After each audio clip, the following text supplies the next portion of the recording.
क्षमा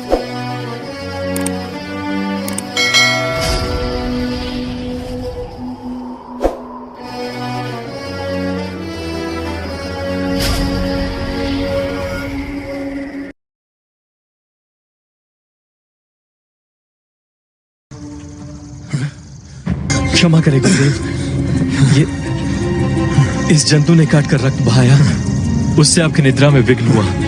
क्षमा करें गुरुदेव। शिव शिव, इतना गहरा घाव, ऐसी कड़ी वेदना, फिर भी तुम हिले नहीं, तुम अडिग रहे। नहीं, कौन हो तुम? यदि तुम ब्राह्मण होते तो तुम्हारे अंदर इतना धैर्य, इतनी सहन शक्ति कदापि नहीं होती। सच बताओ, कौन हो तुम? मैं ब्राह्मण नहीं हूं गुरुदेव, सूत पुत्र हूं मैं, सूत पुत्र। असत्य कहा तुमने, छल किया तुमने मेरे साथ। सत्य ने सदा ही मुझे अपमान दिलाया है गुरुदेव। यदि मैं आपसे कहता कि मैं ब्राह्मण नहीं सूत हूं, तो मुझे आपके पास से भी निराश होकर लौटना पड़ता गुरुदेव। अरे मूर्ख, तुमने बहुत बड़ी भूल की है। यदि तुमने मुझसे अपना दुख व्यक्त किया होता तो मैं अवश्य ही तुम्हें किसी योग्य गुरु के पास भेजता। हे कर्ण, मैं किसी जाति या वर्ण का विरोधी नहीं हूं। मैंने तो बस केवल ब्राह्मणों को दीक्षा देने का व्रत लिया है। मेरे पितामह महर्षि रुचिक ने आजीवन सभी वर्ण के लोगों को शिव पूजा सिखाई है।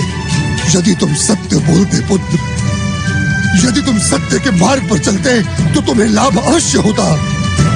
हे कर्ण, तुम ये कैसे भूल गए कि असत्य आत्मा की निर्बलता का दूसरा नाम है, और जगत की कोई भी विद्या निर्बलता को फल नहीं देती पुत्र, नहीं देती। निर्बल मनुष्य की विद्या भी ठीक परीक्षा के समय नष्ट हो जाती है, उसके किसी काम नहीं आती। ये मेरा श्राप नहीं है पुत्र, वास्तविकता है, जीवन का सत्य है। जाओ कर्ण, जीवन में एक समय ऐसा आएगा जब तुम्हारे लिए परीक्षा का सबसे बड़ा क्षण होगा।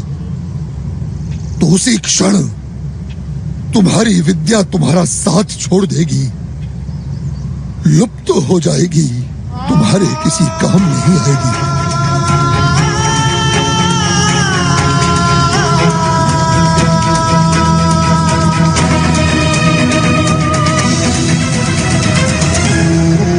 भगवान परशुराम, मुझे दुख है मैंने आपकी उदारता को नहीं जाना। सामान्य मनुष्य की भांति भगवान भेद नहीं करते, ये समझ नहीं पाया मैं। भगवान को भी सामान्य मनुष्य की तुला से तोला, ये मेरी भूल थी। आपकी हताशा से जन्मे आपके इन शब्दों को मैं आपका प्रसाद मानकर स्वीकार करता हूं गुरुदेव। अपने शिष्य को आशीर्वाद नहीं देंगे भगवान?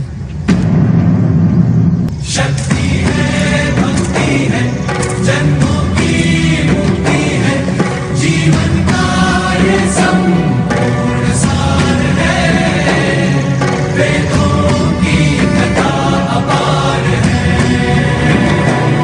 तुम्हारा संघर्ष और तुम्हारी भूल दोनों आने वाले समय में अनेक युवाओं का मार्गदर्शन करेंगे।